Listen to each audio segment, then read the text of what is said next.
9 აპრილის მემორიალთან მოქალაქეები დილიდან დაღუპულთა ხსოვნის პატივის მისაგებად მიდიან და გვირგვინებით ამყოფენ. რუსთაველის გამზირზე ადგილზე, სადაც 37 წლის წინ ისტორიული მოვლენები განვითარდა, ცოტა ხნის წინ ხელისუფლების წარმომადგენლებიც მივიდნენ. საქართველოს პრეზიდენტმა, პრემიერ-მინისტრმა და პარლამენტის თავმჯდომარემ დაღუპულთა ხსოვნას პატივი კიდევ ერთხელ მიაგეს. იქამდე კი ხმაური და დაპირისპირება იყო, რაც ხელჩართულ ჩხუბშიც გადაიზარდა. უფრო მეც შალვა სუმბაძე გვეტყვის, რომელიც ახლა რუსთაველის გამზირიდან პირდაპირ ეთერში გვიერთდება. შალვა, გისმენთ.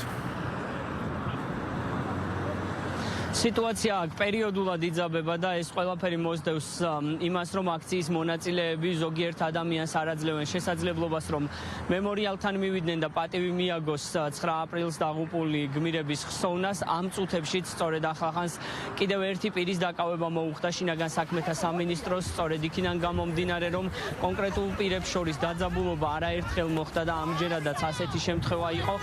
დღეს დილიდან მემორიალთან მოსულ მოქალაქეებს აქციის მონაწილეები სხვადასხვა შეკითხვებს უსვამდნენ და მხოლოდ ამ შეკითხვების შემდეგ აძლევდნენ მემორიალთან მისვლის შესაძლებლობას და სწორედ ამას მოყვა რამდენჯერმე დაპირისპირება, მათ შორის ადამიანები ამბობდნენ, რომ მემორიალი არავის საკუთრება არ არის და ნებისმიერ ადამიანს შეუფერხებლად უნდა ჰქონდეს აქ მოსვლის შესაძლებლობა და იმის შესაძლებლობა, რომ პატივი მიაგოს 9 აპრილს გარდაცვლილთა ხსოვნას. ასეთი შემთხვევა რამდენიმე იყო ერთ-ერთი შემთხვევის დროს, მათ შორის მოხდა ფიზიკური დაპირისპირება აქციის მონაწილეებსა და იმ ადამიანებს შორის, რომლებიც მემორიალთან გმირების პატივის მისაგებად იყვნენ მოსულები და პოლიციას რამდენჯერმე მოუხდა ჩარევა და სიტუაციის განეიტრალება. რაღაც მომენტში კი გახდა საჭირო, რომ მოსულიყვნენ აქ შინაგან საქმეთა სამინისტროს დამატებითი დანაყოფები, რომლებიც მობილიზებული ახლაც არიან 9 აპრილის მემორიალთან და შექმნილი აქვთ ერთგვარი ბარიკადი მემორიალსა და აქციის მონაწილეებს შორის იმისათვის, რომ ყველა მოქალაქეს თავისუფლად შეეძლოს ტერიტორიაზე მოსვლა და მემორიალისთვის და გმირებისთვის პატივის მიგება.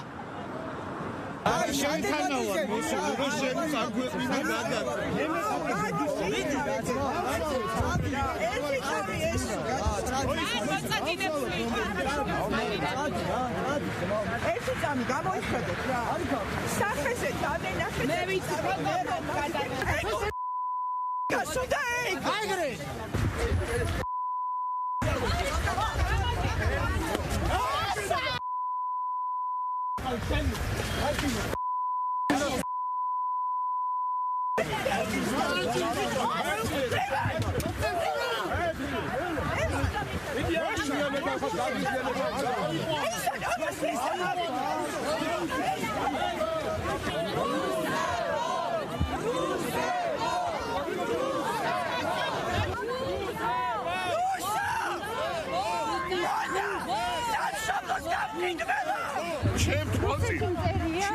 ტერია არა არის ალბათო ტერია რუსეთი რუსეთს დღეს რუსეთი გვებძის დღეს ჩვენ რუსეთი რუსეთი ოკუპანტია ნუ გადამიეხნა მართლა რა ჩვენ რას გვერდში რა სიძახი ხა აბა პრივატიზებული ყველაფერი გამაგებინეთ ხალხო რა თქმა უნდა ოკუპანტია მაგაზე დაობ საერთოდ ყველაფერი თქვენია გოლა თქვენია ზრინი თქვენ ოცნების წარმომადგენელი ხარ რაშუაშია ალბათო არა ვიგერა ოცნება რაშუაშია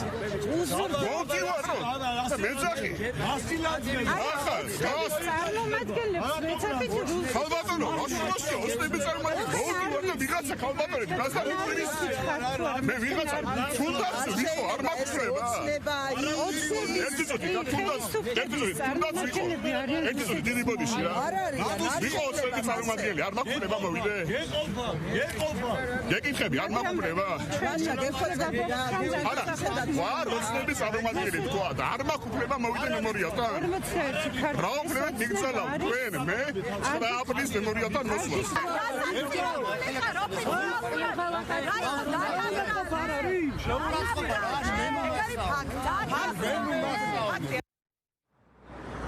ცოტა ხნის წინ მემორიალთან იმყოფებოდნენ აღმასრულებელი და საკანონმდებლო ხელისუფლების წარმომადგენლები, პრემიერ-მინისტრი, პრეზიდენტი, პარლამენტის თავმჯდომარე დეპუტატებთან ერთად. მათაც გვირგვინით შეამკეს მემორიალი და ხაზი გაუსვეს 9 აპრილის დღის მნიშვნელობას საქართველოს ისტორიაში.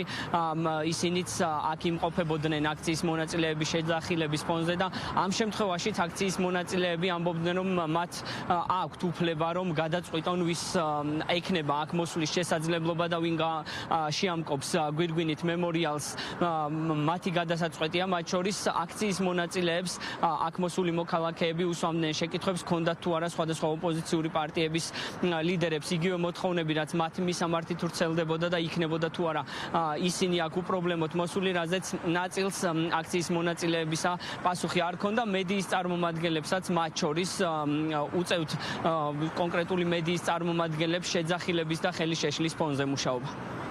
ეს ამბავი რო არ მოხდარიყო, ჩვენ დამოუკიდებლები არ ვიქნებოდით.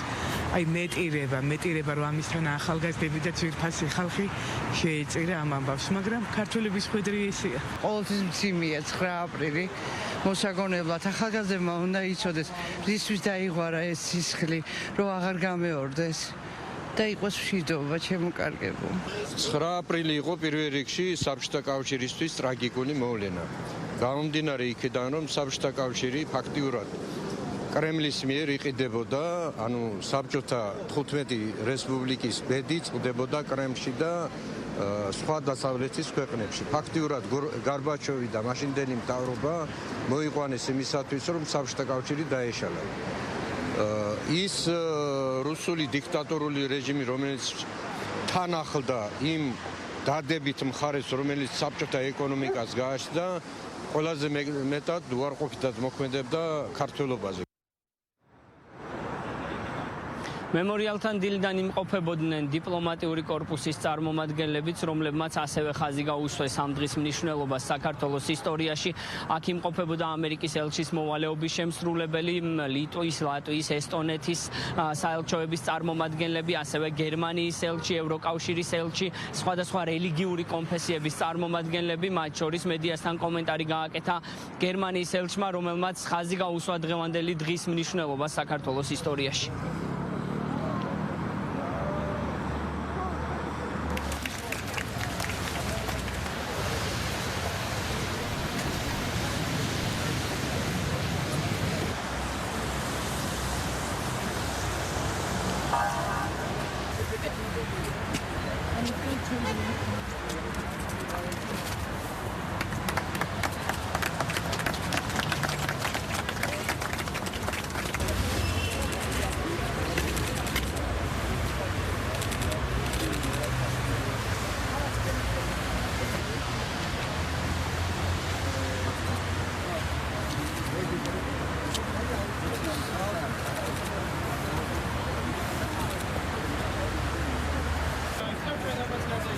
ეს საქართველოს თავისუფლებისა და დამოუკიდებლობის დღეა. ის რაც აქ 1989 წლის 9 აპრილს მოხდა, ბერლინის კედლის დანგრევამდე 9 წლით ადრე იყო. ეს აკავშირებს საქართველოს და გერმანიას და ყველას მსოფლიოში. დღეს თუ მსოფლიოს შევხედავთ, დავინახავთ, რომ თავისუფლებისა და დამოუკიდებლობის დაცვა მნიშვნელოვნად და სასიცოცხლოდ აუცილებლად რჩება. მე აქ თავისუფლებისა და დამოუკიდებლობის მხარდასაჭერად მოვედი. ასევე რომ პატივისცემა გამოვხატო დაღუპულების მიმართ.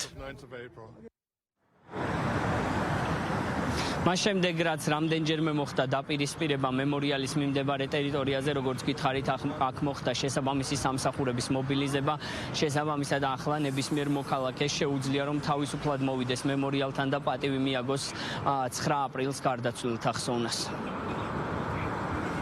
მადლობა, პირდაპირ ეთერში შალვა სუმბაძე საუბრობდა.